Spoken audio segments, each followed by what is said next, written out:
You meet a lot of interesting people working the graveyard shift at a gas station. I mean, generally you don't. It's a half-truth. There's definitely a higher proportion of weird or scary people than a normal retail shift.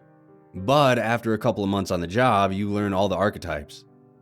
The dead, tired norms on their way home. The herds of teenagers on a candy binge. The meth heads who waste their entire month of food stamps on junk.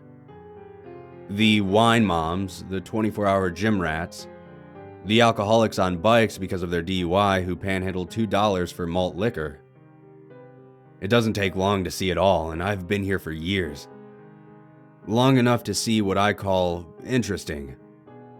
Even when your threshold for the abnormal is off the charts, you still end up with stories of the inexplicable or unnerving. I'll tell you about an experience I had with the latter. One autumn night, a man and a boy of about 9 came in around 3 a.m. I yelled a half-hearted greeting and barely glanced towards them before going back to my phone.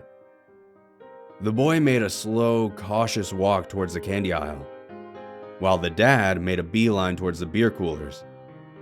I could tell by his body language that he was somewhere on the scale between unfriendly and angry. Shoulders forward, brisk, stompy steps. I sighed, anticipating an argument I've had many times. Last call was at 2. I can't sell you that stuff, man.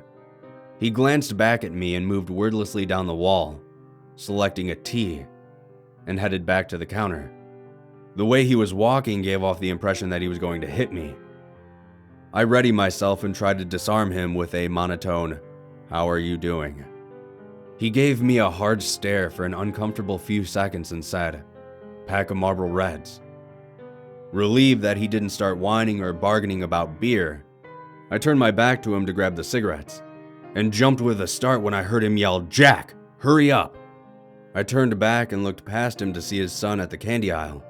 He was sporting a 1,000-yard stare, not really trying to make a selection. My first real look of him told me that the tears he had been fighting back wouldn't have been the first of the day. I rang up the smokes and tea and said nothing, hoping it would resolve itself. Dealing with all the stuff I see on a normal night, I've learned not to meddle. To no avail this time, he tossed me a grimy $10 bill for his incomplete purchase. And not even 20 seconds after the first time, he yelled again, "Jesus Christ, come on!" That was enough to stop my interest in customer service. The graveyard shift is an interesting dynamic. Obviously, we're supposed to have the smiley, welcoming personalities all the clerks are expected. But also, I'm here alone, and I also need to give off an air of security. Cross certain lines and I stop being friendly. I said to the man, "Hey, chill out," in a low tone. He turned back to face me with the same intensity. "What did you say?" "Look, man, he can take 2 minutes to pick out the candy bar he wants. You're invalidating any points you'd score for buying him one by being a dick. How about you just shut your mouth?" he said. My response to the man was, "We're done here." I grabbed his items out of his reach and pushed his money back towards him. As I did this, I noticed something odd about the bill. It had blood on it.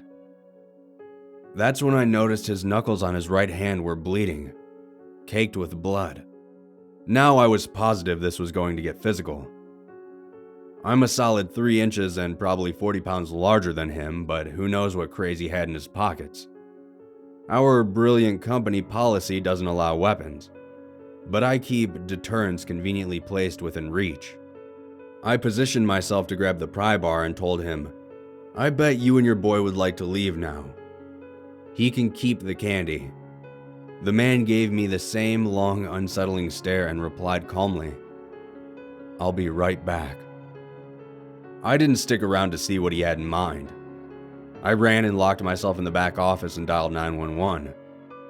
I felt a little stupid, describing a run-in with a guy who may just be an asshole, but I watched on the cameras as he rummaged in the backseat of his car.